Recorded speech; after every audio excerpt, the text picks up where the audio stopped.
Hello guys, कैसे हो? I hope आप स्वस्थ मस्त दुरुस्त तंदुरुस्त हो और आपकी तैयारी बहुत ही अच्छे से चल रही होगी। हम लोग ने अभी तक टाइप्स ऑफ रीस्ट्रक्चरिंग जो फर्स्ट चैप्टर है एज पर इंस्टीट्यूट मॉड्यूल कवर अप कर लिया है। एक्विजिशन के हमारे 2 पार्ट आए हैं, वो भी 2 पार्ट में हमने सब कुछ समेट लिया है अबाउट द एक्विजिशन। आज जो अपन चालू करने वाले हैं where we will discuss in detailed कि भैया कॉम्प्रोमाइज, अरेंजमेंट, अमालगमेशन जब भी आप करोगे तो करने के लिए आप लोगों को कौन कौन से रूल्स, रेगुलेशन, नियम और प्रोसीजर क्या फॉलो करना है। बेटा कैसा है ना, आप जो चैप्टर, आप जो सब्जेक्ट पढ़ रहे हो ना, सीआर के अंदर आप लोगों का एक पहला आ गया टाइप्स ऑफ सीआर। एक सबसे पहले टाइप्स ऑफ सीआर आ गया, फिर इसके बाद इसके अंदर एक्विजिशन आ गया, और इसके बाद जो सेक्शन 230 से 240 है ना, पूरा इर्द गिर्द आपका पूरा सिलेबस इर्द गिर्द वहीं पे घूम रहा है। तो अभी है ना, मैं फोकस करवा रहा हूँ आपका सेक्शन 230 से लेकर 240, ये हम लोग अभी चालू करने वाले हैं।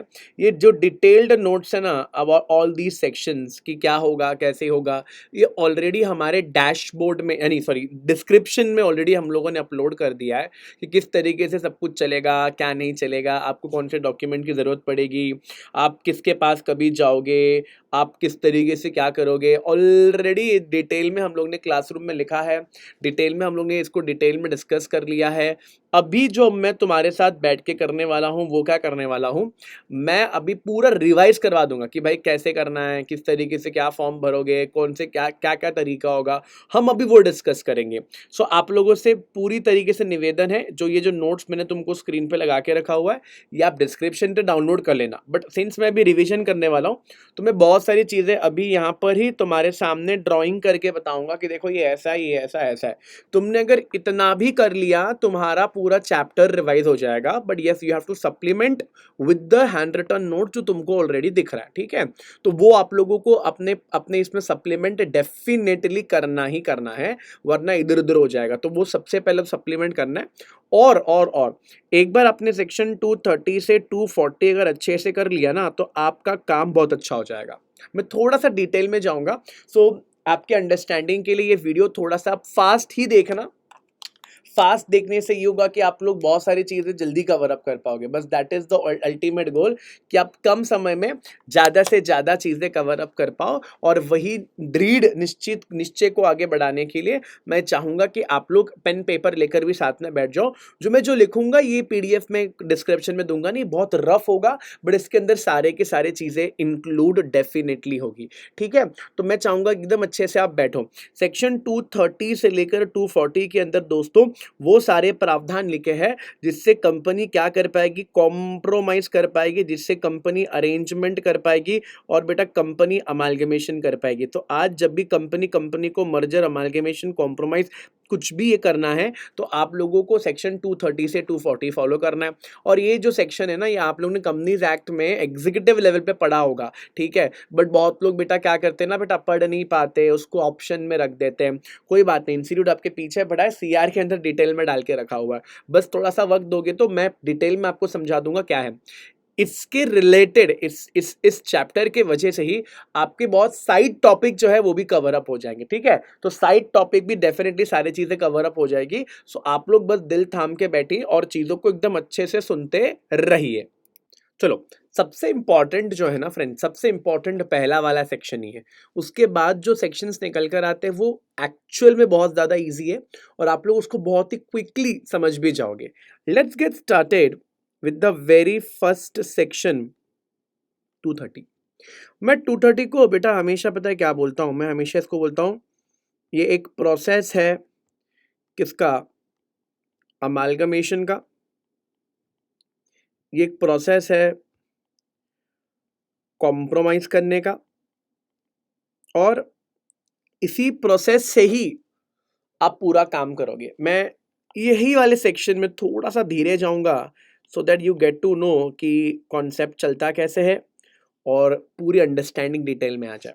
Sir, if you want to do compromise, arrangement, amalgamation, आप इसको फॉलो करोगे। बट जब भी अमालगमेशन का तड़का लगेगा आप सेक्शन 230 भी फॉलो करोगे और 232 भी फॉलो करोगे। सही बात है। मैं रिपीट करूं, मैंने क्या बोला? मैंने बोला कि जब भी आप कॉम्प्रोमाइज करोगे, अरेंजमेंट करोगे, अमालगमेशन करोगे, तो आप लोगों को कॉम्प्रोमाइज, अरेंजमेंट, अमालगमेशन के लिए 230 तो फॉलो करना ही है, but whenever there is a situation of amalgamation, हम इसके साथ साथ 232 का भी एडिशनल इस्तेमाल करेंगे। बट फ्रेंड्स, आप लोग 232 जब भी इस्तेमाल करो, आपका बेसिक 230 तो चलता ही रहेगा। 230 कहता क्या है? 230 पूरा प्रोसीजर बताता है। जैसे कि अगर आज आपको कॉम्प्रोमाइज, अरेंजमेंट, अमालगमेशन करना है, आपको अप्लाई करना पड़ेगा, आप लोगों को अप्लाई करना पड़ेगा ना। पहला सवाल ये उठता है, एप्लीकेंट कौन होगा? दोस्तों, एप्लीकेंट कौन होगा? सो एप्लीकेंट कोई कंपनी हो सकता है, हाँ जी हो सकता है। एप्लीकेंट कोई शेयर होल्डर हो सकता है, बिल्कुल हो सकता है। कोई क्रेडिटर हो सकता है, जी हो सकता है। कोई लिक्विडेटर हो सकता है, जी हाँ हो सकता है। तो एप्लीकेंट ये लोग रहेंगे। इनके अलावा सर कोई हो सकता है क्या? हो तो सकता है बेटा, बड़े 4 ही लोग आइडेंटिफाई किए गए हैं। जो लोग क्या करेंगे बेटा? एप्लीकेशन करेंगे। एप्लीकेशन कहां पे करेंगे दोस्तों? एप्लीकेशन किया जाएगा एनसीएलटी के पास। कोई दिक्कत तो नहीं है? आप एनसीएलटी के पास एप्लीकेशन आप याचिका दोगे, आपको याचिका देना पड़ेगा एनसीएलटी के पास। बोलो हाँ या ना?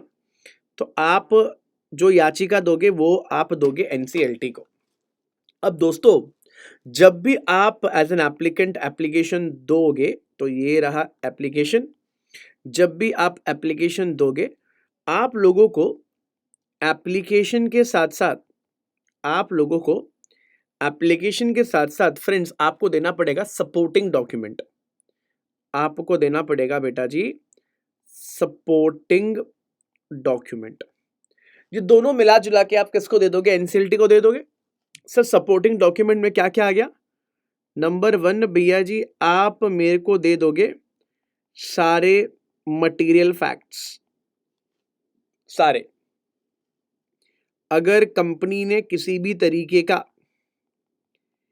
कैपिटल रिडक्शन किया है तो बताना पड़ेगा। मैंने कहा कंपनी ने अगर कभी भी क्या किया है, कैपिटल रिडक्शन किया है तो बताना पड़ेगा। प्लस जो भी क्रेडिटर्स है, मुझे क्रेडिटर्स का कंसेंट लगेगा। प्लस दोस्तों, ऐसे अन्य कोई भी अदर डॉक्यूमेंट की जरूरत पड़ेगी जो सरकार ने क्या किया है, एज प्रिस्क्राइब्ड किया है। तो ये जो चीजें हैं ये आप लोगों को देनी पड़ेगी। एप्लीकेशन के साथ आप लोगों को ये डॉक्यूमेंट देना पड़ेगा और ये डॉक्यूमेंट आप एनसीएलटी को दे दोगे। बेटा सबसे पहले तो मैं एक बात बता दूं, एनसीएलटी के पास जैसे ही आप याचिका दोगे, एनसीएलटी आपको एक डेट देगा। क्या देगा? डेट देगा। एनसीएलटी आपको एक डेट देगा और डेट में पहली हियरिंग में ये देखा जाएगा कि क्या आपका एप्लीकेशन एक्सेप्ट करना चाहिए कि नहीं चाहिए। कोई दिक्कत तो नहीं है? यानी पहली जो हियरिंग होगी वो हियरिंग इस बिना पर होगी कि भैया आपका याचिका जो आपने करा है उसको आगे बढ़ाना है कि नहीं बढ़ाना है। होगी बात? अच्छा, अगर एप्लीकेंट कंपनी नहीं है, अगर एप्लीकेंट कंपनी नहीं है, एप्लीकेंट में भी शेयर होल्डर है, एप्लीकेंट में भी क्रेडिटर है, एप्लीकेंट में भी लिक्विडेटर है, तो कंपनी को बताना पड़ेगा देखो महाशय आप लोगों का कंप्लेन हो गया है, आप लोगों के लिए याचिका फाइल करा हुआ है। पहली डेट लगेगी और पहली डेट में हियरिंग में ये डिसाइड करेंगे कि भैया क्या इस एप्लीकेशन को आगे बढ़ाना है कि नहीं बढ़ाना है। अगर एनसीएलटी मान जाता है कि हाँ ये जो कॉम्प्रोमाइज अरेंजमेंट की आप बातें कर रहे हो ये लाजमी है, ये जरूरत है, ये जरूरी है ना, ऐसे केस के अंदर एनसीएलटी दोस्तों ऑर्डर देगा। एनसीएलटी भैया क्या देगा दोस्तों? ऑर्डर देगा। यहाँ पे मैं बता दूं, ये जो मैंने आपको बोला, सबसे पहले होगी फर्स्ट हियरिंग, और इस फर्स्ट हियरिंग में ये डिसाइड किया जाएगा, फर्स्ट हियरिंग में ये डिसाइड किया जाएगा क्या आपको मैटर को, एप्लीकेशन को एक्सेप्ट करना है कि रिजेक्ट। रिजेक्ट किया तो मैटर वहीं पे एंड हो जाएगा, एक्सेप्ट हुआ तो ऑर्डर पास होगा। ठीक है, ये ऑर्डर जो पास हुआ है, ये जो ऑर्डर जो पास हुआ है, ये ऑर्डर जो है, ये ऑर्डर है of holding, holding what, holding class meeting. ठीक है, तो पहली हियरिंग में अगर रिजेक्ट हो गया, अगर रिजेक्ट हो गया तो भैया इसका मतलब है एप्लीकेशन क्या हो गया है, रिजेक्ट हो गया है। अगर एक्सेप्ट हो गया तो ऑर्डर आएगा, ऑर्डर ऑफ मीटिंग होगा। क्या बोलते हो, ये बात समझ में आई? बात एक और चीज, एक और चीज, if company is not applicant, if a company is not applicant, then NCLT shall serve notice to company। कुछ समझा? और बोला जाएगा भैया आपके लिए यहाँ पर याचिका डाल दी है, आओ जरा हवेली पे। अब भैया जी ये तो ऑर्डर, हम तो आगे बढ़ रहे, हम नेगेटिव नहीं हो रहे, रिजेक्शन की बात अभी नहीं करते, हम पॉजिटिव होके भैया हम लोग अभी क्या करेंगे, ऑर्डर हमको आ गया है, एनसीएलटी तरफ से ऑर्डर आ गया। अब उस ऑर्डर के बाद, उस ऑर्डर के बाद कंपनी क्या करेगी, कंपनी एक नोटिस बनाएगी। क्या बनाएगी? एक नोटिस बनाएगी। ये नोटिस जो बनाएगी ये अपने शेयर होल्डर को देगी। नोटिस जो बनाएगी बेटा, ये नोटिस वो अपने शेयर होल्डर को देगी। जो ये नोटिस है, ये नोटिस है बेटा क्लास मीटिंग की नोटिस है। मैं जब भी बोलता हूँ क्लास मीटिंग, क्लास मीटिंग का मतलब ये होता है कि हर एक शेयर होल्डर को अलग अलग तरीके से बुलाया जाएगा, अलग तरीके से दावत होगी। अगर कंपनी के अंदर 8% एंड 9% डिवेंचर है तो दोनों को अलग अलग तरीके से बुलाया जाएगा। सर किस किस को बुलाया जाएगा? ये जो नोटिस है बेटा, ये नोटिस किसको दिया जाएगा? अच्छा ये वहां पे जा ही नहीं रहा, बहुत बढ़िया। ये नोटिस किस किस, वाह, ये नोटिस किस किस को दिया जाएगा? ये जो नोटिस है ये सर्व किया जाएगा सारे के सारे मेंबर्स को, जितने भी मेंबर्स हैं वो सारे के सारे मेंबर्स को सर्व किया जाएगा। ये जो नोटिस है ये सारे के सारे क्रेडिटर्स को दिया जाएगा, जितने भी है। ये जो नोटिस है ये सारे के सारे डिबेंचर होल्डर्स को दिया जाएगा। नोटिस सर्व कर दिया। यही नोटिस जो है आपको दो जगह पे ढिंडोरा पीटना है। यही जो नोटिस है आपको दो जगह पे ढिंडोरा पीटना है। एक, आप लोगों को ये अपलोड कर देना है, आप लोगों को ये अपलोड कर देना है ऑन कंपनीज वेबसाइट। पहली बात तो आप लोगों को कंपनीज वेबसाइट पे अपलोड कर देना है। दूजा, आप लोगों को ये न्यूज़पेपर पे अपलोड कर देना है। न्यूज़पेपर में एक इंग्लिश न्यूज़पेपर और दूसरा एक वर्नैकुलर या हिंदी न्यूज़पेपर पे अपलोड कर देना है, मतलब शेयर कर देना है, तो नगर में ढिंडोरा पिट जाएगा। प्लस प्लस यही याचिका मतलब ये जो नोटिस है, ये नोटिस हम सर्व करेंगे। किसे सर्व करेंगे? That is the main question. हम लोग ये सर्व करेंगे हमारे रेगुलेटर्स को। रेगुलेटर में कौन कौन आ गया बेटा? रेगुलेटर में भैया जी आ गया सेबी आ गया। रेगुलेटर में कौन आ गया? आरबीआई आ गया। रेगुलेटर में कौन आ गया? रेगुलेटर में भैया जी इनकम टैक्स वाले आ गए। और रेगुलेटर में सीसीआई आ गया। ये लोगों को आप लोगों को नोटिस देना है, ठीक बात है ना। तो ये 3 चीज़ हो जानी चाहिए, ये 3 चीज़ हो जानी चाहिए। बोलो बेटा, आप लोगों को समझ में आया कि नहीं? ये 3 चीज़ें हो जानी चाहिए। याद रखना, ये जो रेगुलेटर की बात कर रहा हूँ, ये रेगुलेटर को अपना रिप्रेजेंटेशन देना पड़ेगा विदिन 30 डेज, ठीक है। विदिन 30 डेज इन लोगों को रिप्रेजेंट करना पड़ेगा कि भैया इनका पेट दुख रहा है कि नहीं दुख रहा है इस ट्रांजैक्शन के वजह से। मैं पूरा प्रोसीजर वाइज जा रहा हूँ भैया। फर्स्ट हियरिंग हो चुकी है, हियरिंग के बाद अगर एप्लीकेशन एक्सेप्ट हो गया है तो ऑर्डर पास किया जाएगा।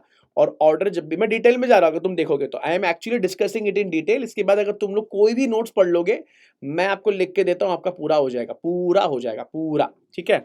2-3 सेक्शन यहाँ पे थोड़ा इंपॉर्टेंट है, थोड़ा सा धीरे धीरे जा रहा हूँ। इसके बाद भी आपको बहुत इजीली सारी चीजें समझ में आ जाएगी, ठीक है।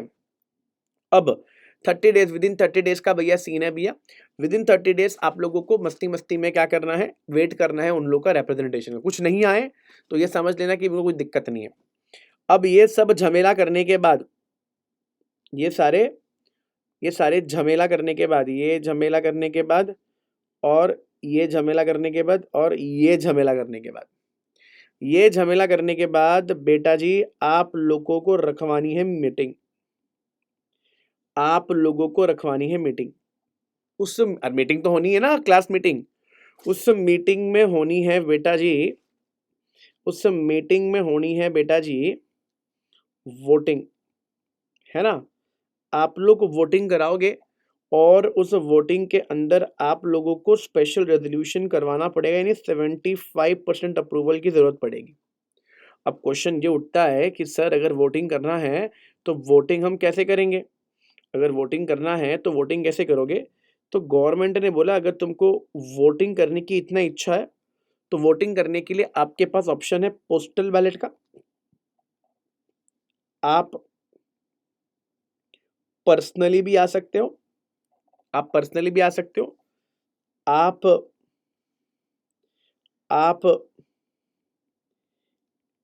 ई वोटिंग के लिए आ सकते हो, और आप प्रॉक्सी के लिए आ सकते हो। So postal ballot, personally, E voting, proxy. Postal ballot, personally, E voting, proxy. आप वोटिंग करा सकते हो। आप की मर्जी है भैया, अच्छा प्रॉक्सी भी करवा सकते हो, आपकी मर्जी है आपको वोटिंग कैसे करानी है, ठीक बात है। अब बेटा जी वोटिंग होने के बाद बेटा कुछ लोग तो रहेंगे जो लोग दुखी है, सैड है, पीड़ित है, दुखी है, सैड है, पीड़ित है। यानी दोस्तों जिस भी बंदे को ऑब्जेक्शन है वो ऑब्जेक्शन लेकर के याचिका डाल सकता है। किसके पास? एनसीएलटी के पास। अच्छा ऐसा भी तो हो सकता है सारी चीजें खुशल मंगल हो गई और किसी को कुछ दिक्कत नहीं है, हाँ नो ऑब्जेक्शन भी आ सकता है। ऑब्जेक्शन आए, मैंने कहा ऑब्जेक्शन आए तो एनसीएलटी के पास जाओ। अगर नो ऑब्जेक्शन आए यानी किसी को कुछ दिक्कत नहीं तो भी एनसीएलटी के पास जाओ। एनसीएलटी क्या करवाएगा बेटा? यहां पे हियरिंग करवाएगा। ये हो गई आपकी हियरिंग नंबर 2। इस हियरिंग के अंदर दोस्तों जिसको ऑब्जेक्शन है वो अपना तर्क रखेगा, अपना बात रखेगा। और जिसको ऑब्जेक्शन अगर नहीं भी है, मतलब कुछ सब कुछ हो गया है, तो ये हमको एनसीएलटी को बताना है कि सर जी सब कुछ हो गया है। समझ में आया? आपको एक एप्लीकेशन देनी है, आपको हियरिंग का डेट आएगा, हियरिंग के डेट में अगर ऑब्जेक्शन है तो वो वहां पर आके रोएगा।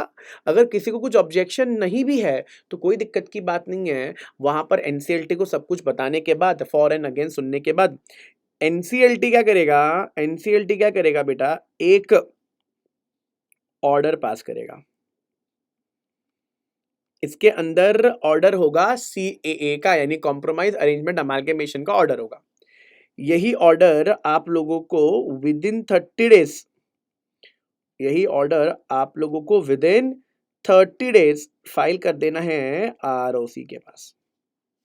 ये पूरा जन्म कुंडली है, आपको ये सारे प्रोसीजर फॉलो करने पड़ेंगे। अच्छा, एक और चीज़, जब भी ऑब्जेक्शन होगा तो सर एक ही बंदे को ऑब्जेक्शन है, हम उसकी बात थोड़ी सुनते बैठेंगे। जब भी ऑब्जेक्शन होगा मिनिमम 10% ऑफ शेयर कैपिटल होना चाहिए। अच्छा, वो नहीं तो मिनिमम 5% ऑफ आउटस्टैंडिंग डेट होना चाहिए। तो ये चीज आप लोग अपने माथे में फिट कर लो। तो जब भी मैं ऑब्जेक्शन कहूंगा तो ऑब्जेक्शन आप लोगों को इस तरीके से एकदम दिमाग में फिटिंग कर लेना है। तो this is what the story is. Story कुछ इस तरीके से चलने वाला है। ये हो गया भैया हमारा सेक्शन नंबर 230। ये हो गया हमारा सेक्शन नंबर, बेटा क्या बोला बेटा, 230। बेटा ये 230 के अंदर डिटेल में ये सारी बातें लिखी हुई है। मैं चाहूंगा इसको एक बार आप डेफिनेटली पढ़ो, जिससे आपको ओवरऑल पूरा नॉलेज मिल जाए कि किस किस तरीके से पूरा जन्म कुंडली चलने वाला है। हमने इतने इसमें नोट्स भर के रखे, इतने नोट्स भर के रखे कि अब ये रुक ही गया है। मतलब चलो भैया चालू हो जाओ, लोड नहीं कर पा रहा है। इतना बड़ा नोट्स है ये, इसके अंदर हमने डिटेल में हर चीज़ लिख के रखी हुई है। क्या होगा, कैसे होगा, कितना होगा, कब करोगे, ये सारी की सारी चीज़ें डिटेल में लिखने का रीजनिंग यही है कि हम लोग उसको बराबर से अल्टीमेटली सब लोगों को कन्वे कर पाए। बोलो अब हो रहा है कि नहीं? ओ हो, कोई नहीं, इसको बंद कर देता हूँ भाई। तो बंद भी नहीं हो रहा है, रुक जाइए रुक जाइए रुक जाइए, इसको रोकना पड़ेगा वरना आपका वक्त ज़ाया हो जाएगा। चलो चला चला चला चला। तो हमने भी जस्ट 230 डिस्कस करा, पूरा प्रोसीजर आप लोग को बता दिया। मैं चाहूँगा, मैंने इसमें डिटेल में सारी चीज़ें डिस्कस करी हुई है। मैंने डिटेल में सारी चीज़ें डिस्कस करके रखी हुई है कि किस तरीके से चीज़ें चलती है, क्या प्रोसीजर है, क्या डूज है, क्या डोंट्स है, सब कुछ। जैसे कि फॉर एग्जांपल अगर आप इंट्रोडक्शन देखोगे तो आपको समझ में आएगा it's an answer format. So it's a request कि आप इसको बहुत ही अच्छे से पढ़ना। जब भी सेक्शन 230 का इस्तेमाल करोगे प्रैक्टिकल लाइफ में, आपको regulation 11, regulation number 94 of AB LODR भी फॉलो करना पड़ेगा। डेफिनेटली हम वो डिटेल में डिस्कस करते हैं, वह हमारा फुल लेक्चर चलता है। बट अगर आप सेल्फ स्टडी भी कर रहे हो, इसको एक बार पढ़ लेना। जो जो मैंने अभी चार्ट में बताया है वो सारी चीज़ें, से एग्जाम्पल ये आपको एक रिस्पॉन्सिबिलिटी स्टेटमेंट भरना पड़ेगा। हर एक चीज़ है इसके अंदर, हर एक चीज़ पॉइंट बाय पॉइंट हमने डिस्कस करा हुआ है, स्टेप बाय स्टेप। देखो एग्जाम्पल हमने बोला था वेबसाइट में अपलोड करना, तो वेबसाइट पे अपलोड कर देना। तो हर एक चीज़ जो होनी चाहिए वो मैंने इसके अंदर लिखवा के रखी हुई है। जैसे कि आप रेगुलेटर्स को भेजोगे तो ये भी जस्ट हमने डिस्कस करा और वो भी ऑलरेडी आ गया है। ठीक है, अब बेटा देखोगे तो डिटेल में सारी चीज़ें मैंने डिस्कस करके रखी है। एफिडेविट वगैरह वगैरह आपको चाहिए होगा। एफिडेविट कहाँ चाहिए होता है अगर मैं तुम लोग को बताऊं तो, एफिडेविट मेरे को यहाँ पे देना होगा। मैं लिखा नहीं, मैं यहाँ पे लिख देता हूँ। मेरे को यहीं पर एफिडेविट भी देना पड़ेगा, यहीं पर। कौन से स्टेप में बोल रहा हूँ, इसी स्टेप के अंदर मुझे एफिडेविट भी फाइल करना पड़ता है। ठीक बात है। अच्छा, अब अगर मैं यहाँ पर आ जाऊँ 231, एक बहुत सिंपल सा सेक्शन है, इसलिए मैं कोई डायग्राम वाइग्राम नहीं बना रहा हूँ। It is just the power of tribunal. Section 231 of companies act ये कहता है कि देखो ट्रिब्यूनल के पास अपरंपार पावर है। जो भी कॉम्प्रोमाइज अरेंजमेंट अमालगमेशन डिसाइड किया गया है उसको एग्जीक्यूट करवाने की ताकत है। बेटा ट्रिब्यूनल टाइम टू टाइम क्या करता रहेगा, उस पूरे काम को सुपरवाइज करता रहेगा। सिर्फ सुपरवाइज नहीं करेगा बेटा, अगर किसी भी तरीके का मॉडिफिकेशन का जरूरत है तो मॉडिफिकेशन भी करेगा। सो सुपरवाइज भी करेगा एंड मॉडिफिकेशन भी करेगा अगर जरूरत पड़ता है तो। बट अगर ट्रिब्यूनल को लगता है खुद से, या ट्रिब्यूनल को अगर कोई आकर बताता है कि सर ये जो अरेंजमेंट अमालगमेशन कॉम्प्रोमाइज आपने प्लान करा हुआ है ये ना बराबर से हो नहीं सकता, इसमें कोई दिक्कत आ सकती है, तो बेटा ऐसे केस के अंदर ट्रिब्यूनल को अगर लगता है कि सच्ची में ये नहीं हो सकता तो वाइंड अप का भी ऑर्डर दे सकता है। आप समझ गए कितना हार्श है। तो ये ऑलरेडी हमने, इतना इंपॉर्टेंट नहीं है इसलिए बेटा मैंने डायरेक्टली यहीं से करवा दिया। बट जैसे मैंने आपको बताया, अगर अमालगमेशन का केस है, अगर अमालगमेशन का केस है तो बेटा तेरे को सेक्शन 230 तो फॉलो करना ही पड़ेगा। 230 के साथ साथ 230 तो फॉलो करना ही पड़ेगा। 230 के साथ साथ बेटा तेरे को एक और चीज फॉलो करना पड़ेगा, and that is what, section number 232 भी फॉलो करना पड़ेगा। ये दोनों साथ में डिस्कस करना पड़ेगा। ये साथ में डिस्कस करने का रीजनिंग क्या है बेटा? रीजनिंग यही है कि आपको टोटली डिटेल नॉलेज मालूम पड़ जाए कि कॉन्सेप्ट चलता कैसे है। ठीक है, अब यहाँ पर बोला है देखो, अगर आज आप एप्लीकेशन दे रहे ट्रिब्यूनल को अंडर सेक्शन 230, तो हमने डिस्कस करा है अभी तक, तो आप अगर क्या चाह रहे हो, अगर आप कॉम्प्रोमाइज अरेंजमेंट रिकंस्ट्रक्शन चाहते हो बिटवीन टू और मोर कंपनी जिसके अंदर अमालगमेशन मर्जर होगा, ये सेक्शन फॉलो होगा। या तो बेटा ऐसे केस में पूरा या part of the assets liability आप एक कंपनी दूसरे कंपनी को ट्रांसफर करने वाली है, तो ये होगा। इन शॉर्ट यहां पर अगर आपका केस अमालगमेशन का आता है, मर्जर का आता है, तो आप सेक्शन 230 के साथ 232 भी फॉलो करोगे, जिसके अंदर प्रोसीजर सेम है। मीटिंग बुलाया जाएगा, हम लोग कंपनी को मर्ज करने का अगर प्लान कर रहे हैं, तो ये जो एक्स्ट्रा है ना, ABCDE, ये एक्स्ट्रा है। देखो बेटा, जनरली बेटा आप लोग ड्राफ्ट स्कीम फॉर मर्जर बताओगे। ड्राफ्ट स्कीम ऑफ मर्जर का बताने का मतलब यह है कि मर्जर में क्या प्रस्ताव रखा जा रहा है, प्लस जो ड्राफ्ट स्कीम है इसकी कॉपी आप आरओसी को फाइल करोगे। यानी सेक्शन 230 के अंदर जैसा ड्रामा चल रहा था वो तो चलता ही रहेगा, उस ड्रामे के साथ ये एडिशन है। आपको scheme for merger, draft propose draft of merger देना पड़ेगा, आप लोगों को ड्राफ्ट स्कीम देनी पड़ेगी, आपको promoter non promoter share holder को क्या क्या रेशियो मिलेगा, ये सारी चीजें आपको बतानी पड़ेगी। सिंस आप रेशियो डिसाइड करोगे तो आपको वैल्यूएशन रिपोर्ट देना पड़ेगा। हम लोग ने वैल्यूएशन के सम करते वक्त बहुत बार डिस्कस करा था कि किस तरीके से हम लोग वैल्यूएशन भी करेंगे, हम लोग रेशियो डिसाइड करते हैं, तो वो भी आप लोगों को मुझे बताना पड़ेगा हियर इटसेल्फ। ठीक है, और इसके साथ साथ आप लोगों को हमेशा मुझे क्या देना पड़ेगा, फाइनेंशियल स्टेटमेंट्स देने पड़ेंगे। ये बेटा एडिशनल है, सेक्शन 230 में जो आप कर रहे थे that is there, but addition to that आपको ये भी अच्छे से देखना पड़ेगा। अच्छा, इसके बाद क्या बोला, इसके बाद बोलता है कि ट्रिब्यूनल सेटिस्फाइड है, तो ऐसे केस के अंदर आपको अमालगमेशन मर्जर की मंजूरी मिल जाएगी। और जब ये मंजूरी मिलेगी तो asset, liability, share, contract, liable cases, ये ऑटोमेटिकली ट्रांसफर हो जाएगा। तो क्या बोलते हैं देखो, the transfer of a transferee company as whole और a part of undertaking property liability of the transferor company from the date shall be determined by the parties unless tribunal for the reason recorded in writing. कहने का मतलब है we will decide a date and उस date के हिसाब से फिर कामकाज होगा। हालांकि ट्रिब्यूनल जनरली ऑर्डर में लिख देता है। अब बेटा जी क्या बोला, हम अरेंजमेंट करेंगे बेटा, अलॉटमेंट ऑफ शेयर्स, डिबेंचर और एनी अदर इंस्ट्रूमेंट जो भी है वो कॉम्प्रोमाइज अरेंजमेंट के अंदर हम अप्रोप्रिएट एंड कैलकुलेट करेंगे। अब यहां पर बोला अगर transferee company shall not hold any shares in its own name और in the name of trust और in the name of associate company, subsidiary company, अगर है तो उसको हम लोग ऐसे शेयर्स को कैंसिल कर देंगे।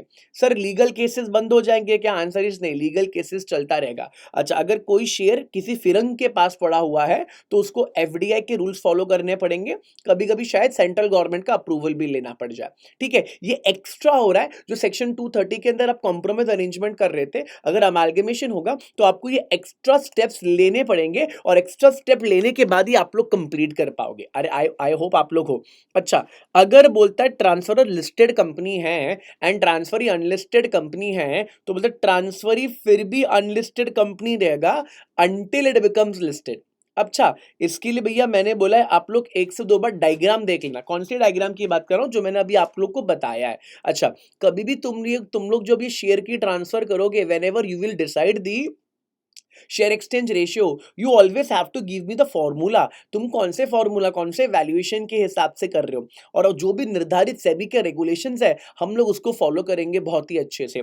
अच्छा, ये सारा चीज हो जाने के बाद जो ट्रांसफरर कंपनी है वो ऑटोमेटिकली डिसॉल्व हो जाएगा और उसके रिलेटेड जो भी फीस उसने भरा था ऑथोराइज कैपिटल के सामने, अब बेटा ऑथोराइज कैपिटल के ऊपर ना आप भरते हो स्टैंप ड्यूटी। ठीक है, अब स्टैंप ड्यूटी जो आप लोग भरते हो ना ऑथोराइज कैपिटल के सामने, आप लोग जो भी स्टैंप ड्यूटी भरते हो ना, वो बेटा अभी तुम्हारा कंपनी क्या हो गया, पहले ए कंपनी था, बी कंपनी था, समझो बी कंपनी ए के अंदर अमालगमेट हो रही है, तो बेटा ये जो ऑथोराइज कैपिटल में स्टैंप ड्यूटी वगैरह जो भी भरा हुआ था वो अब ए कंपनी को मिल जाएगा, और अगर स्टैंप ड्यूटी भरने को आ रहा तो माइनस हो जाएगा। अच्छा समझो इसका 1 करोड़ था, इसका 50 लाख रुपया कैपिटल था। अब भैया अमालगमेट हो गया, अब इसके बाद ये बन गया समझो 1,50,00,000। अभी ऑथोराइज कैपिटल बढ़ाना पड़ा। अभी जो ऑथोराइज कैपिटल बढ़ाया है क्या इसके ऊपर फी भरनी पड़ेगी? सरकार बोलता है नहीं, बिकॉज ये 50 लाख ऑलरेडी सरकार को मिल चुकी है, वही फी एडजस्टमेंट हो जाएगा। इसके बाद भैया एक और बात याद रखना, इसके बाद बोलता है जो भी इंसिडेंटल मैटर आएगा that is deemed to be necessary to secure till merger amalgamation is fully effective and carried out. जो भी इसके प्रिलिमिनरी या जो भी सॉरी जो सप्लीमेंट्री वर्क होगा वो भी इसके अंदर हम लोग ले लेंगे।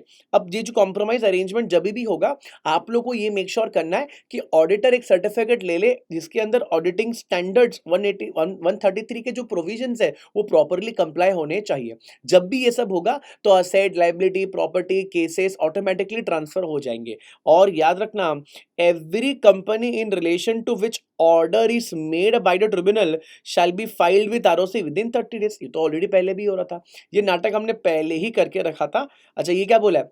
The scheme under this section shall clearly indicate the appointed date for it shall be affected। तो बेटा हम लोग ना ये सारी चीजें लिख के रखेंगे।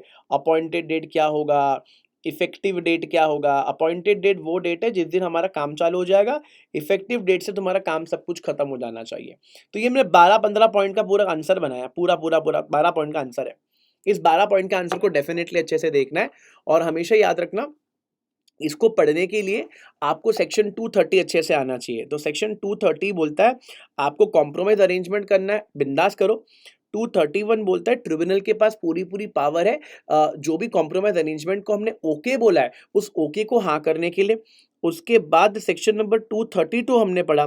सेक्शन नंबर 232 क्या बोलता है? 232 बहुत ही प्यारा सा स्टेटमेंट ये बोलता है कि भैया अगर आज आप लोगों को अमालगमेशन करना है तो मेजॉरिटी स्टेप 230 के अंदर ही है, बट आपको यहां पर मुझे देना पड़ेगा स्कीम ऑफ डॉक्यूमेंट देना पड़ेगा। आपको बोलो मुझे क्या देना पड़ेगा? स्कीम ऑफ डॉक्यूमेंट देना पड़ेगा। That will help us in a longer period of time, that will help us in a longer span. ठीक है, तो आप लोग को मुझे क्या देना पड़ेगा? स्कीम ऑफ डॉक्यूमेंट देना पड़ेगा, which is very very crucial and very very important. ये आप आरओसी को भी दोगे। फिर जैसे ये अप्रूवल हो जाता है, असेट, लायबिलिटी, केसेस, ये सारी चीज ऑटोमेटिकली ट्रांसफर हो जाएगा। डेफिनेटली मैंने आपको पूरा ओवरव्यू दिया है उस सेक्शन के अंदर क्या लिखा है।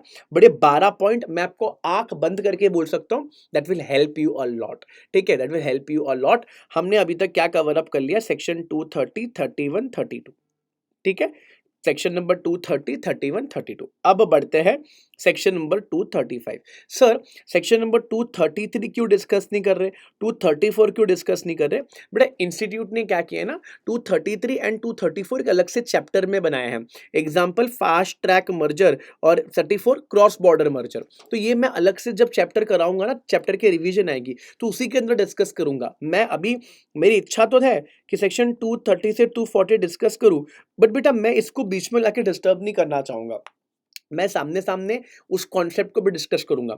जब भी तुम ये चैप्टर पढ़ोगे ना तो इंस्टीट्यूट के मॉड्यूल के अंदर एक बहुत सारे टेबल्स बने, CAA1 2 3 4 ऐसे डिफरेंट टाइप ऑफ फॉर्म्स बने हुए हैं। बेटा मैंने इस आंसर के अंदर वो सारे फॉर्म्स इनकॉर्पोरेट कर दिए हैं। ठीक है, अगर तुम देखोगे सेक्शन 230 का जो आंसर है, देखो मैं एग्जाम्पल दिखाऊं तो देखो मैंने हर चीज ना यहाँ पर फॉर्म वाइज लिख के रखा हुआ है, अगर बता पाऊं तो।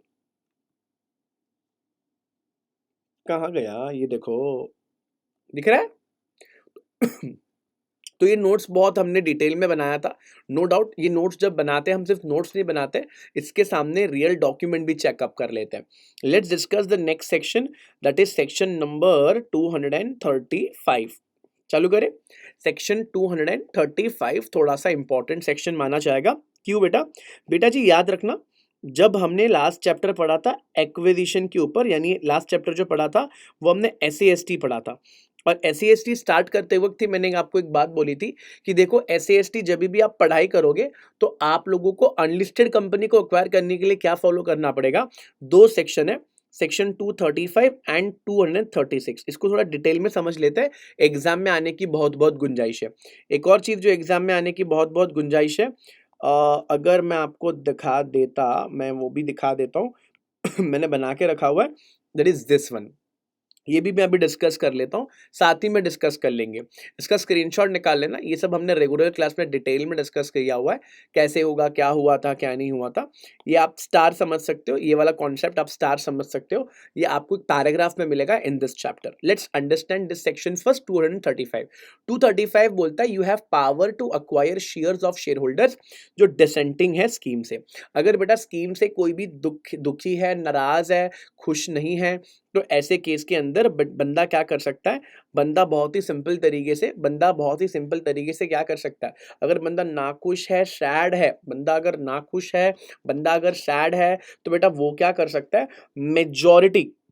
मेजॉरिटी सुनना, अगर बंदा नाखुश है, बंदा सैड है, बंदे के लाइफ में कुछ भी प्रॉब्लम चल रहा है, तो बेटा ऐसे केस में हम लोग को सेक्शन 235 एक पावर देता है कि भैया जो लोग भी डिसेंटिंग है उसके शेयर्स खरीद पाए। बट कब होगा, मेरी बात सुनना, मैं अभी यहाँ पे थोड़ा डिटेल में जाऊंगा सो दैट आपको अंडरस्टैंडिंग थोड़ी बेटर बैठेगी। बोलता है कि section 235 of companies act which mentions provision related to acquire the shares of the dissenting shareholder from the scheme or contract approved by the majority of shareholders। ठीक बात है। where the scheme or a contract involving the transfer of its shares and number of shareholder and number of shares of another company। ये कब होगा, ये होगा with in 4 months of making the offer. ये तब होगा जब 9/10 लोग हाँ बोल चुके हैं। ये सब क्या बोला जा रहा है, मेरी बात सुनना। 9/10 of the share holder, then the acquiring company need to give a notice to the dissenting shareholder within 2 months after the expiry of 4 months। क्या बोला जा रहा है, मेरी बात सुनना। 2 मंथ 4 मंथ क्या चल रहा है, मेरी बात सुनना। बेटा सुनना, बेटा एक्वायरर ने क्या किया मालूम, एक्वायरर ने एक स्कीम बनाया और टारगेट कंपनी को दिया। टारगेट कंपनी को बोला देखो भैया हम तुम्हारा कंपनी खरीदने वाले हैं, और इसका अप्रूवल 90% लोगों ने दे भी दिया, यानी 90% लोगों को इस पूरे स्कीम से दिक्कत नहीं है, इस पूरे स्कीम से दिक्कत नहीं है। तो ऐसे केस के अंदर जैसे 90% लोगों ने हाँ कहा, 4 महीने के भीतर भीतर आप सारे शेयर्स ट्रांसफर कर लोगे। बट सर अभी भी कुछ लोग हैं जो दुखी है, सैड है, पीड़ित है, तो गवर्नमेंट बोलती है ऐसे केसेस में 4 महीना खत्म होने के बाद आप 2 महीने के अंदर अंदर नोटिस सर्व करो कि हम तुम्हारा शेयर्स खरीदना चाहते हैं dissenting share holder. Popat Lal मत बनो, हर काम में कैंसिल कैंसिल कैंसिल मत कहो, ये हम करेंगे। खत्म नहीं हुआ। After this notice has been delivered and the shareholder has failed to send an application to the tribunal within 1 month of receiving the notice, the acquiring company legally has the right to forcefully acquire the shares to the dissenting shareholder। ओय law, वापस से बोलूं क्या बोला, तुम company हो, company को भैया आया था क्या, आया था एक्वायरर का प्यारा प्यारा एक संदेश। प्यारा प्यारा बोलो क्या आया था, प्यारा प्यारा आया था संदेश। एक लेटर आया, एक स्कीम आया, स्कीम के अंदर बहुत सारी चीजें बोलो क्या थी, उस स्कीम के अंदर बहुत सारी चीजें एकदम प्रिटी थी, बहुत सारी चीजें बोलो क्या थी, सुंदर थी, एकदम बढ़िया थी। सुन रहे हो ना मैंने क्या बोला, बहुत ही सुंदर थी, बहुत ही प्रिटी थी। वो उस स्कीम के जो भी स्कीम था 90% लोगों ने हाँ कह दिया। कितना हाँ कहा, 90% लोगों ने उसको हाँ कह दिया, और 90% लोगों ने हाँ कहने के वजह से 90% लोगों ने हाँ कहने के वजह सीन एकदम सेट हो गया। सीन क्या सेट हो गया भैया, सीन क्या सेट हो गया जरा बताओ, रुको बताता हूं। सीन सेट हो गया, सीन सेट ये होगा कि भैया अब तो हम अक्वायर करेंगे, हम ये 4 महीना के भीतर कर देंगे। बट कुछ लोग हैं जो सैड है, पीड़ित है,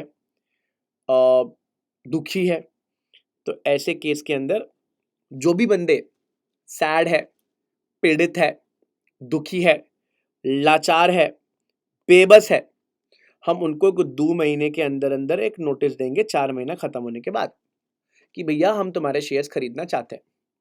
ये लोग क्या कर सकते हैं, ये लोग एनसीएलटी जा सकते हैं 1 महीने के भीतर 1 महीने के अंदर अंदर एनसीएलटी जा सकते हैं।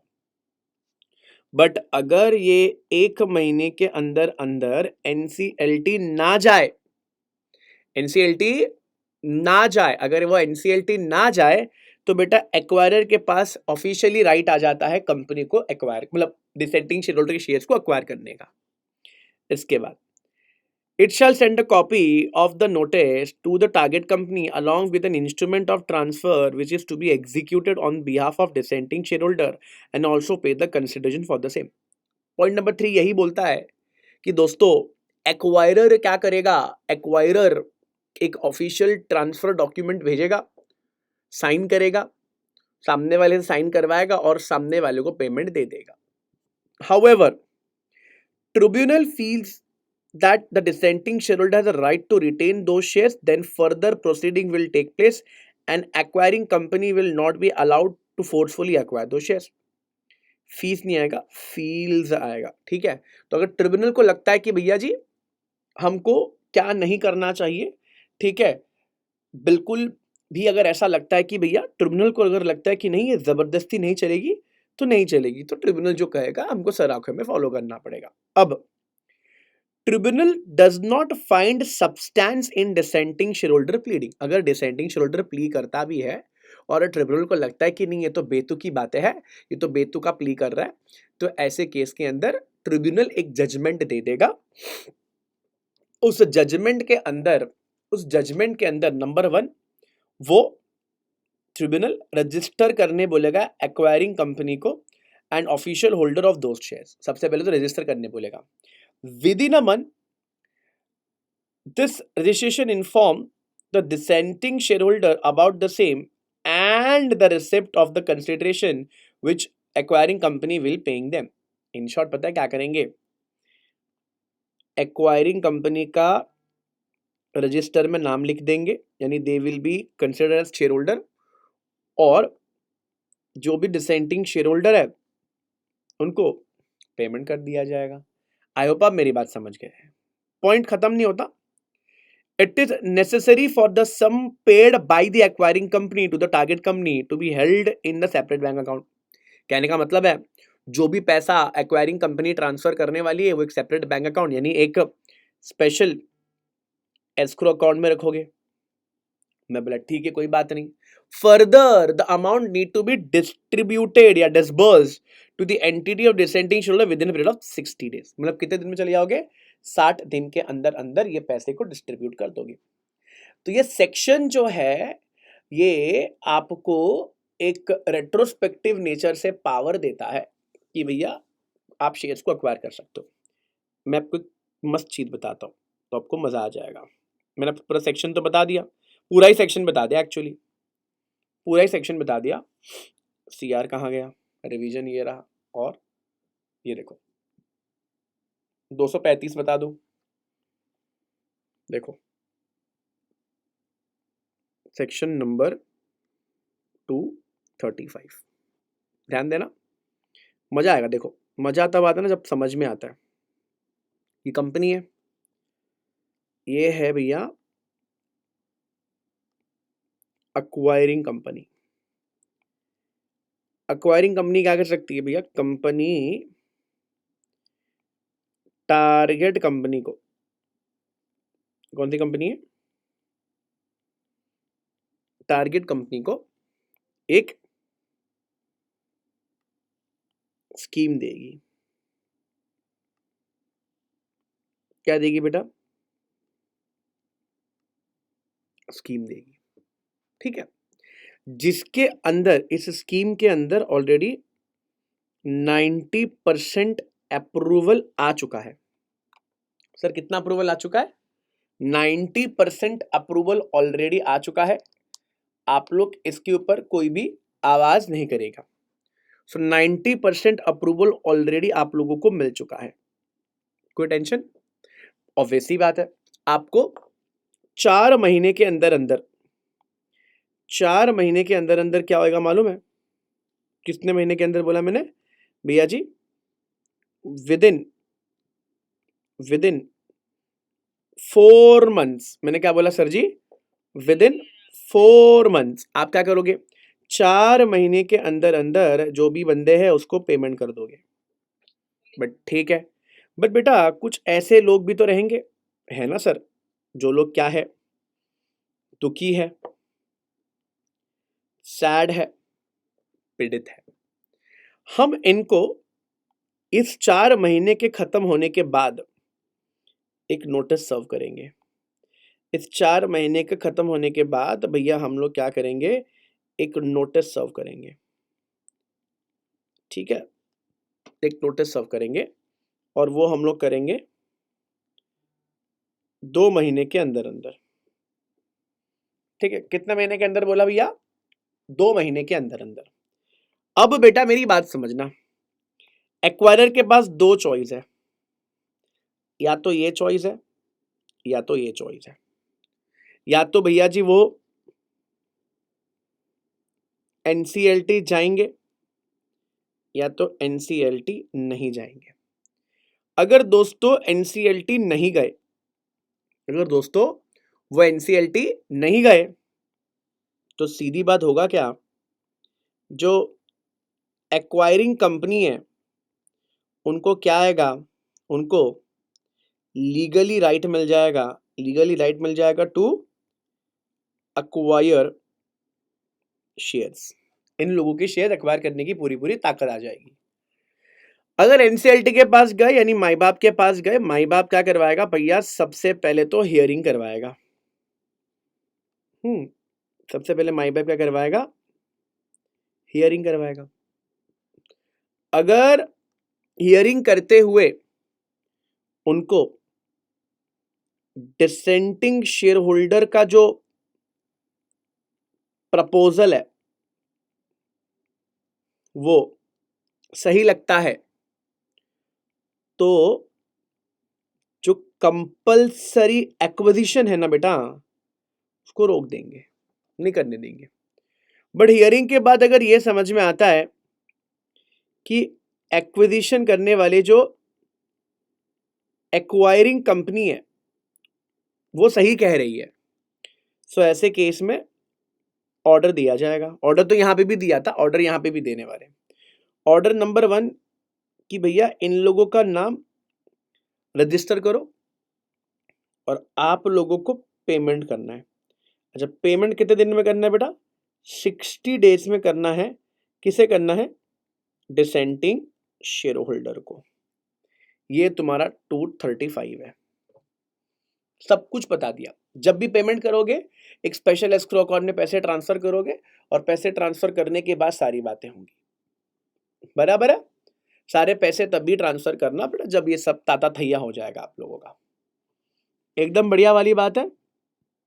बताओ, सॉर्टेड है भैया? एकदम एकदम बढ़िया।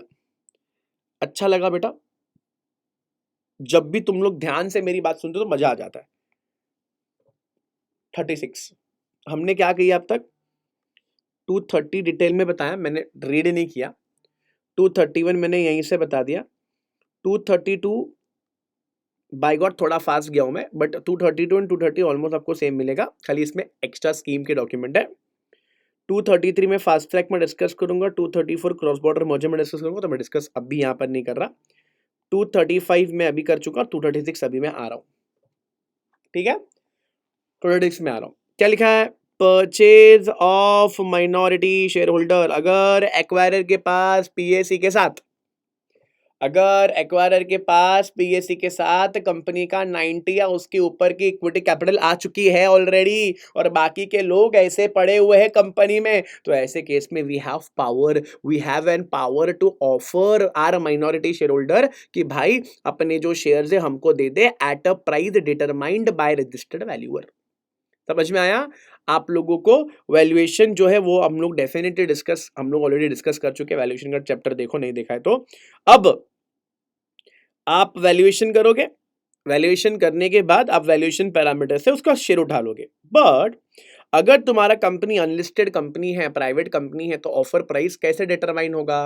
तो होगा highest price paid by the acquirer in last 12 months, the fair price of the share to be determined by RV by taking different parameter like net worth, book value, EPS, P multiple, ये सब देखेंगे।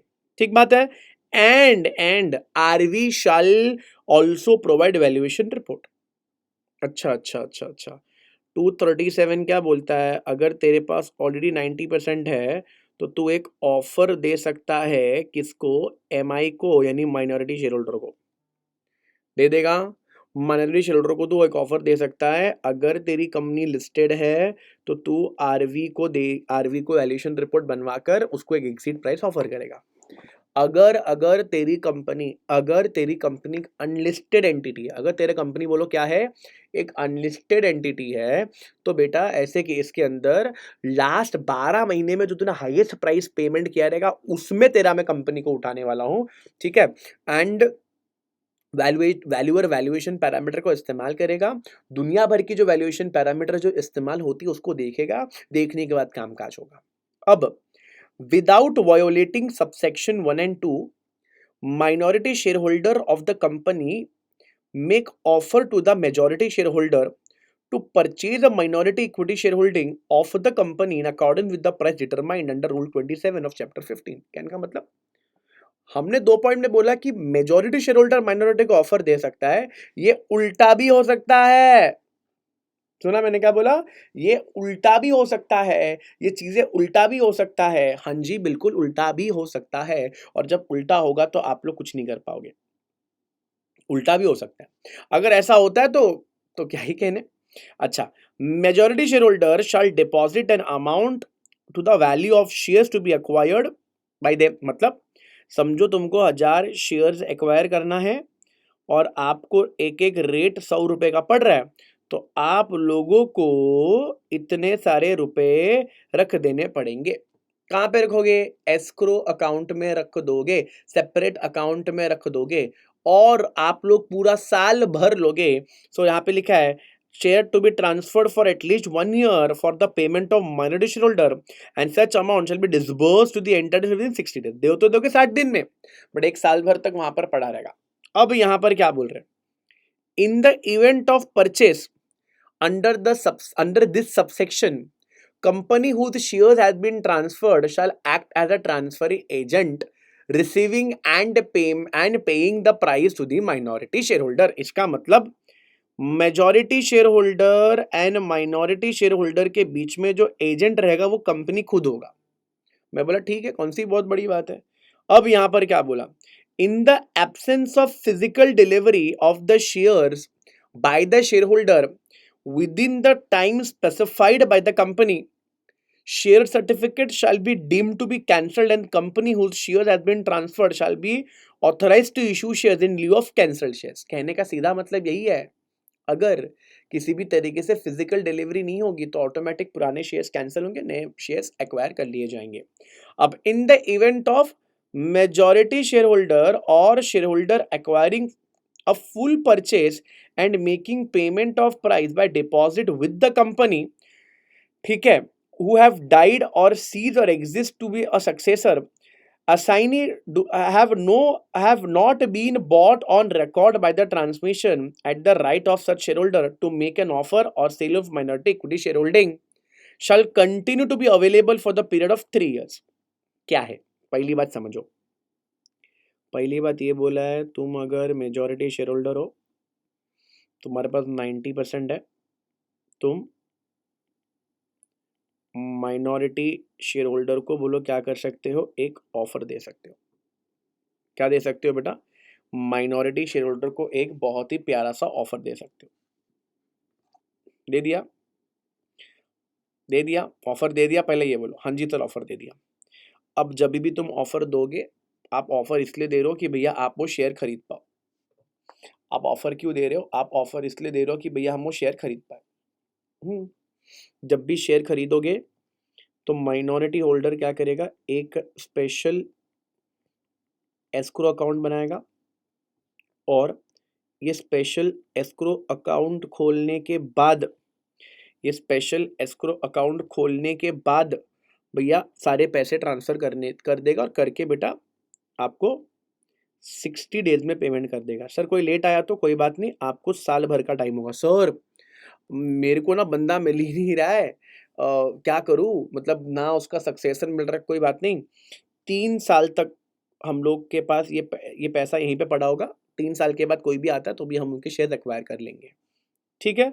अब यहाँ पर क्या लिखा है, where shares of minority share holder have been acquired in accordance with section 236, ठीक है, और prior to the date of transfer such acquisition the share holder holding 75% और मोर minority equity shareholding negotiate or reach on the share understanding on the higher price of any transfer proposed or agreed upon। यहाँ पर क्या बोला मालूम, यहाँ पे बोला है जो भी बेटा माइनॉरिटी शेयर होल्डर्स है, माइनॉरिटी शेयर होल्डर्स है, अगर माइनॉरिटी शेयर होल्डर्स को जो ये लग रहा है कि भाई जो रेट दिया है ना वो रेट बराबर नहीं दिया, तो माइनॉरिटी शेयर होल्डर क्या कर सकते हैं, मीटिंग बुला सकते हैं और आपस में एक रेजोल्यूशन पास कर सकते हैं 75% का, और मेजॉरिटी शेयर होल्डर को ये बोल सकते हैं भाई तुम जो मेरे को प्राइस दे रहे हो वो सही नहीं है, मुझे तुम एडिशनल कॉम्पनसेशन देना।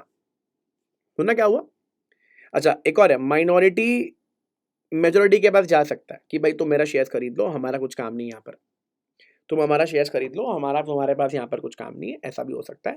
बट अब मैंने एक मस्त चीज बोला, मैंने बोला अगर तुम माइनॉरिटी शेयर होल्डर हो और तुम्हारा शेयर कौन एक्वायर कर रहा है, मेजॉरिटी एक्वायर कर रहा है और एक प्राइस पे कर रहा है, तुम उस प्राइस से नाखुश हो और ये नाखुश कितने लोग हैं, इस माइनॉरिटी का 75% लोग नाखुश है। अगर 75% लोग नाखुश है ना, तो ऐसे केस के अंदर बेटा जी आप लोग इसको जिद करके एडिशनल कॉम्पेंसेशन मांग सकते हो। सर जो भी है सबको बांटना है, फिर ऐसा नहीं है 75 को देना, सबको बांट देना है, फिर सबको डिस्ट्रीब्यूट कर देना है, सबको पास ऑन करना पड़ेगा, ठीक है। अच्छा, व्हेन शेयर होल्डर और majority equity share holder fails to acquire full purchase of the shares of the minority equity share holder, then आपको provision of section 230 shall continue to apply, जहां पर आप रेसिडुअल शेयर होल्डर को जबरदस्ती खरीद सकते हो, वो आपके पास पूरी पूरी पावर है, ठीक बात है। बड़ा सेक्शन है बट इसको अच्छे से एक बार पढ़ोगे ना तो क्लैरिटी आ जाएगी। माइनॉरिटी तुम्हारे शेयर्स मेजॉरिटी खरीद सकते हैं, माइनॉरिटी चाहे तो अपने शेयर्स को ऑफर भी कर सकती है, माइनॉरिटी अगर चाहे तो अपने शेयर्स ऑफर भी कर सकती है, हाँ जी उनकी मर्जी है, उनके लाइफ में कोई भी प्रेशर नहीं है, ये उनकी मर्जी है। रहेगा याद पूरी तरीके से, थोड़ा भी भूलोगे नहीं, एकदम डिटेल में बात समझ में आ गई। माइनॉरिटी अगर प्राइस से नाखुश है तो इनके अंदर सारे के सारे लोग 75% मिलकर लोग पता है क्या कर सकते हैं, बोलो भैया हम प्राइस रिवाइज करो, इसको अच्छे से एक बार पढ़ना। किसी भी वक्त अगर आपको लगता है कि आपको समझ में नहीं आ रहा है तो आप मेरे को ये वाले नंबर पे क्या कर दोगे, एक मैसेज कर दोगे, मैं आपको उसमें एक ऑडियो नोट भी भेज दूंगा जो भी आपको पैराग्राफ समझ में नहीं आया, आप बच्चों के लिए कुछ भी, बट हाँ बिल्कुल थोड़ा सा वक्त देना, ऐसा नहीं करना कि भैया तुरंत तुरंत मैसेज कर दो, ये नहीं, मेरे थोड़ा सा टाइम देना मेरे को भी, क्योंकि बहुत सारी चीजें रहती है। अब आ जाओ 237 पे चलते हैं। 230 talks about amalgamation, 231 power of tribunal, 232 amalgamation होगा तो ये फॉलो करना पड़ेगा, 233 फास्ट ट्रैक बाद में डिस्कस करूंगा, 234 क्रॉस बॉर्डर, 235 डिस्कस जस्ट किया जहां पर भैया हम लोग एक स्कीम अप्रूव हो गया एंड हम जबरदस्ती शेयर्स खरीदे। फिर आया 236 जिसमें हम लोग माइनॉरिटी के शेयर्स एक्वायर कर रहे हैं, जो ऑलरेडी कितने लोगों ने अप्रूव कर दिया है, ऑलरेडी कितने लोगों ने अप्रूव कर दिया है, मतलब मेरे पास ऑलरेडी 90% शेयर्स पड़े हुए, तो बाकी लोग के शेयर्स में ले सकता हूँ। अब 237 की बात करेंगे। 237 बेटा बहुत सिंपल सा प्रोविजन है बाय द वे, अगर केंद्र की सरकार को लगता है कि दो या दो से ज्यादा कंपनी को अमालगमेट कर लेना चाहिए बिकॉज ये जनहित के लिए सही है, तो डेफिनेटली ऐसा कर सकते हैं। जब भी ऐसा होगा तो ऑफिशियल गजेट पे नोटिफिकेशन आ जाएगा। जिस कंपनी को हम लोग मर्ज करने का प्लान कर रहे हैं, अगर वो किसी भी तरीके से नाखुश है, वो नहीं चाहते ऐसा कुछ हो, तो ऐसे केस के अंदर अगर वो नाखुश है और वो ऐसा नहीं चाहते तो डेफिनेटली एनसीएलटी के पास जा सकते हैं, याचिका दे सकते हैं और एनसीएलटी के पास जाकर याचिका देकर वो अपने एंड से जो एनसीएलटी कहेगा वो फिक्स होगा। बट जनरली कोई ऐसा करता नहीं है, जनरली लोग ऐसा इसीलिए नहीं करते क्योंकि बेटा जी दिक्कतें आ सकती है, आप गवर्नमेंट के नेगेटिव पेज में जा नहीं सकते। But let's understand, second point directly पढ़ रहा हूँ, फर्स्ट पॉइंट इसलिए नहीं पढ़ रहा बिकॉज स्टोरी मैंने ऑलरेडी बता दिया है कि अगर कंपनीज को ऐसा लग रहा है, अगर इन लोगों को लग रहा है जनहित में अगर हम लोगों को चीज़ें साथ में करने की ज़रूरत पड़ रही है, अगर जनहित में हमको चीज़ें साथ में करने की ज़रूरत पड़ रही है तो हम साथ में करेंगे, कोई तुमको रोकेगा नहीं, टोकेगा नहीं। बराबर है? अच्छा, यहाँ पे क्या बोल रहे हैं? Essentially, a scheme of amalgamation is beneficial to every shareholder and creditor. हमेशा beneficial होना चाहिए, ठीक है, हमेशा पब्लिक इंटरेस्ट में होना चाहिए एंड आप लोगों को utmost केयर लेना पड़ेगा। अगर किसी भी तरीके से नुकसान हो रहा है तो नुकसान भरपाई भी करके देनी पड़ेगी, ठीक है। जब भी ऐसा होगा तो हमेशा हमेशा याद रखना, ये सारी चीज़ें ऑफिशियल गजेट में बता दी जाएगी। अब इस अमालगमेशन की वजह से सारे एसेट्स, प्रॉपर्टी, फिर इंटरेस्ट, अथॉरिटीज, प्रिविलेजेस, ये जो भी है इसको बेटा क्या करना पड़ेगा मालूम है? इसको जो भी है इसको क्या करना पड़ेगा मालूम है? इसको हम लोगों को ट्रांसफर करना पड़ेगा। अब यहाँ पे बोल रहे हैं हर एक मेंबर, हर एक क्रेडिटर, हर एक डिबेंचर होल्डर और हर एक लोग जो भी ट्रांसफरर के आगे, जब ट्रांसफरर मतलब कंपनी है वो ऑटोमेटिकली सेम इंटरेस्ट रहेगा। अगर किसी भी तरीके से किसी का इंटरेस्ट अफेक्ट होता है, क्रिएटर बोलता है कि आपने मुझे गलत तरीके से अमालगमेट करवा के भैया मेरा नुकसान हो रहा है, तो आप ये अपील करके कॉम्पेंसेशन भी ले सकते हो, ठीक है सर। अच्छा, सिर क्या बोला? सर कोई भी अग्रीव पार्टी है तो भैया वो डेफिनेटली एनसीएलटी के पास जा ही सकता है और एनसीएलटी फिर जो कहेगा वो कहेगा, ठीक है। अब बोला no order shall be pass unless the copy of proposed order has been sent to the draft of each company concern, यानी हर एक कंपनी के अंदर हम वो डालेंगे। जो भी बंदा इससे नाखुश है वो नाखुश है तो उसको टेंशन लेने की जरूरत नहीं है। जब भी अपील होगा हम लोग असेसमेंट, कॉम्पेंसेशन ये सब प्लान करेंगे, उसके हिसाब से डिस्पोज ऑफ करेंगे। यहाँ पे बोला है central government has considered and made such modification in the light of suggestion and objection not been less than 2 months from the suggestion. तो भैया हम सजेशंस के लिए ओपन रहेंगे, सजेशन से ओपन रहेंगे भैया। अगर वो सजेशन सब लोग मान लेते तो अच्छी बात है, हम 2 महीने में 2 महीने में डिसाइड भी कर लेंगे और ये सारी प्रस्ताव हम लोग पार्लियामेंट के सामने रखेंगे। जनरली 2 गवर्नमेंट कंपनी को हम साथ में लेकर आ जाते हैं।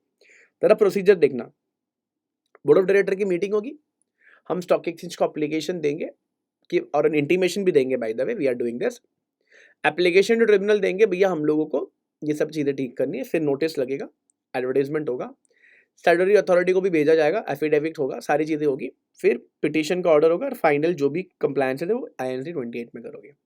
इससे भैया अभी तक क्या हो गया, 230 हो गया, 231 हो गया, 32 हो गया, 33 हमने डिस्कस नहीं किया है, 33 हम डिस्कस नहीं किया है, 234 हम डिस्कस कर चुके, अरे ये भी नहीं किया हुआ है, क्रॉस बॉर्डर नहीं किया हुआ है। 235 इज डन, 236 हमने डिस्कस किया, 237 डिस्कस किया, 238 एंड 39 डिस्कस कर लेंगे। सर ये एक बार बता दो क्या है, ये भी ध्यान से देखना, स्टेप बनाया है।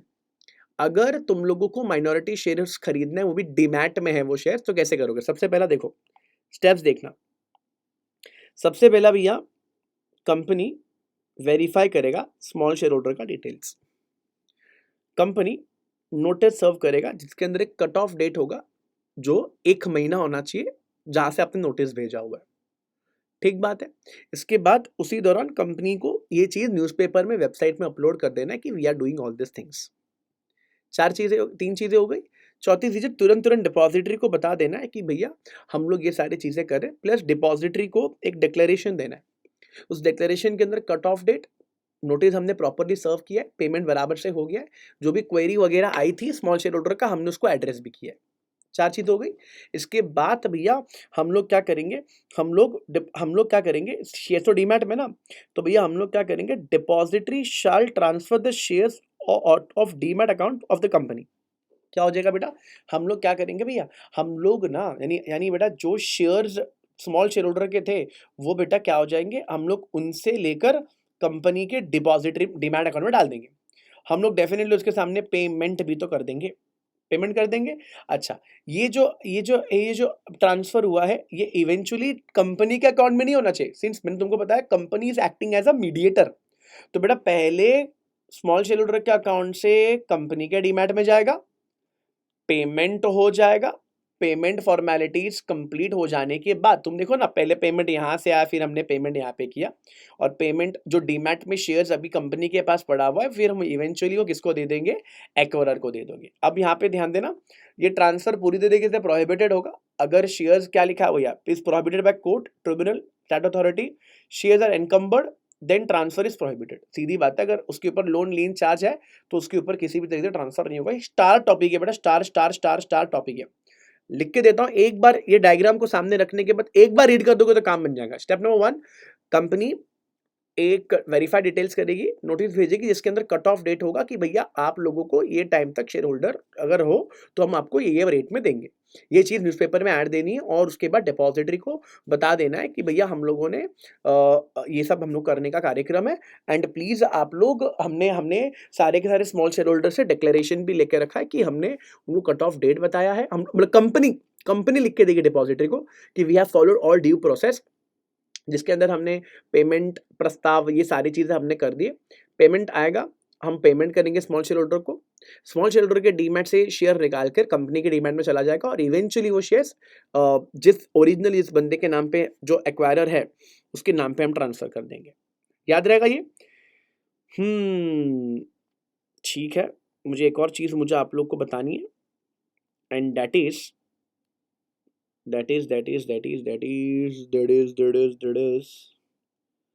एक सेकंड रुकोगे तो बताता हूँ। सम से बेटा, that is this. What is this? तो अकाउंट्स है बेटा, अकाउंट्स हम चैप्टर अब तक किया नहीं है, हम जब करेगा तेरे को बताएगा, ठीक है। कॉम्बिनेशन है, वो सीसीआई का रूल्स वगैरह सब इसके अंदर आता है, तुमको पता रहेगा, मुझे पता नहीं। बहुत सारे एग्जाम्पल भी डिस्कस किए, बाईबैक हमने डिस्कस कर लिया है, सब डिटेल में डिस्कस किया बाईबैक वगैरह। खाली एक सेकंड रुको, ये भी तुमको बता दिया।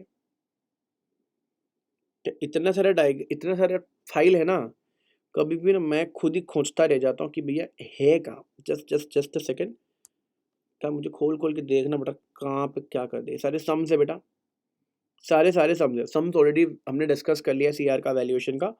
प्लीज़ जाके उसको देखना ज़रूर, वरना होल्ड नहीं बैठा पाओगे। तो होल्ड रखना बहुत ज़रूरी है, समझ रहे हो? तो होल्ड रखना बहुत ज़रूरी है, तो कृपया करके तगड़ा होल्ड रखना, बिकॉज पूरा तगड़ा होल्ड पे ही है। ये हो गया 235, 36, ये प्रोसीजर भी आप देख सकते हो किस तरीके से हम लोग इसको में रखवाएंगे। सारी चीज़ें ऑलरेडी बता के रखी हुई है, खाली बस एक ही चीज़ मुझे आपको बतानी है। हमने जब पढ़ाई की थी ना टेक ओवर की, तो डायरेक्टली हम यहाँ से किए थे, देखो पूरा डिटेल में डिस्कस किया था। बट ऑब्वियसली बात है कि रिवीजन में दोस्तों वो हो नहीं सकता, बट किसी दिन आप इंटरेस्टेड रहोगे ना, मतलब सर तुमको जानना है डिटेल में, डेफिनेटली मुझे बताना। देखो टाइप्स ऑफ सीआरपी हम लोग कितने मस्त तरीके से पढ़ते हैं, ठीक है, एकदम ये बहुत सुंदर तरीके से हमने ऑलरेडी क्लासरूम में पढ़ के रखा हुआ है कि मैनेजमेंट बाय आउट क्या होता है, डीमर्जर तो हम ड्राइंग बनाते हैं, टाइप्स ऑफ डीमर्जर हम बनाते हैं, फिर इक्विटी कार्व आउट क्या होता है, स्लम सेल क्या होता है, उसका रीज़न क्या है। बट ठीक है, अभी तुमने को जानने की ज़रूरत नहीं है यार, सारी चीज़ें मिल गई, बट मुझे वो जो चाहिए था वो नहीं मिल रहा। हाँ ये देखो, ये 238 देखो, सिंपल है। 238 क्या बोलता है भैया, आप लोगों को ऑफर ऑफ द स्कीम जो भी ट्रांसफर आप करने वाले हो that need to be registered. तो कंपनी 1 सर्कुलर रजिस्ट्रेशन है वो आरओसी को दिया जाएगा, आरओसी को रजिस्टर कर देगा, और वही सर्कुलर आप लोग तब सब लोग शेयर होल्डर को दे सकते हो। वो जो डॉक्यूमेंट होता है ना, that need to be registered in, it is mention in 238। 239 क्या बोलता है, जो भी बुक्स पेपर्स जो भी अमालगमेटेड कंपनी का है, आप उसको डिस्पोज ऑफ नहीं कर सकते जब तक सेंट्रल गवर्नमेंट का अप्रूवल नहीं होगा। आपको सेंट्रल गवर्नमेंट के पास जाना है, सेंट्रल गवर्नमेंट एक बंदे को अपॉइंट करेगा, वो एग्जामिनेशन करेगा। बेटा लोग क्या करेंगे, गड़बड़ करेंगे, कांड करेंगे, फिर अमालगमेशन कर देंगे। तो ये सब ना हो जाए, इसलिए बेटा हम लोग क्या करेंगे, बहुत ही सटीक तरीके से प्लानिंग किया हुआ है, मतलब डिटेल में प्लानिंग करके रखा हुआ है कि अगर कभी भी ऐसा डिस्ट्रॉय करने का मन तुमको कर भी रहा है तो ऐसा तुम कर नहीं सकते हो, ठीक है। और बोला कि भैया अगर आपने मर्जर अमालगमेशन के पहले अगर आपने कुछ कांड किया था, जस्ट बिकॉज मर्जर अमालगमेशन हो गया, कंपनी वाइंड अप हो गई है, तो आप उससे बच के भाग नहीं सकते। जो गलती आपने करी है उस वक्त, you are still held responsible for that.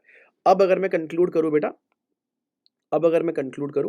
बेटा आप लोगों को मैंने 230 बता दिया, 31 बताया, 32 बताया, 35 बताया, 36, 37, 38 तो सर्कुलर था, 39 बुक्स जलाने से पहले पूछोगे, 240 हमने डिस्कस कर लिया। अभी सर 2 सेक्शन क्यों नहीं बताया? अलग से एक चैप्टर आएगा तब बताएँगे। अब ये जो तुमको हैंड रिटन नोट्स इसको अच्छे से पढ़ोगे तो आपको पूरा डिटेल पता चल जाएगा और पीवाईक्यू अच्छे से कर लेना। तो आपको इसका पूरा हैंड होल्डिंग मिल जाएगा, ठीक है? ऑलमोस्ट 1 घंटे का वीडियो बन चुका है। 1 घंटे के अंदर हमने ऑलमोस्ट ये चैप्टर को कवर अप कर लिया है, except that 2 section which is actually a separate chapter, ठीक है? तो हम लोग मिलेंगे अगले वीडियो में, तब तक के लिए गुड बाय, टेक केयर, नमस्कार, शुभ रात्रि। हम लोग मिलते हैं अगले वीडियो में। प्लीज़ वीडियो को लाइक कर देना। मुझे पता है वीडियो लाइक आपके लिए बहुत ईज़ी काम है, तो प्लीज़ लाइक करना, सब्सक्राइब कर लेना। सब्सक्राइब डेफिनिटली करो बिकॉज़ मैं ऐसी चीज़ें बहुत सारी लाते रहूँगा। आपको क्या देखना है प्लीज़ वो आप कमेंट बॉक्स में बताना। मिलते हैं अगली वीडियो में, तब तक गुड बाय, टेक केयर, नमस्कार, बाय बाय बाय बाय।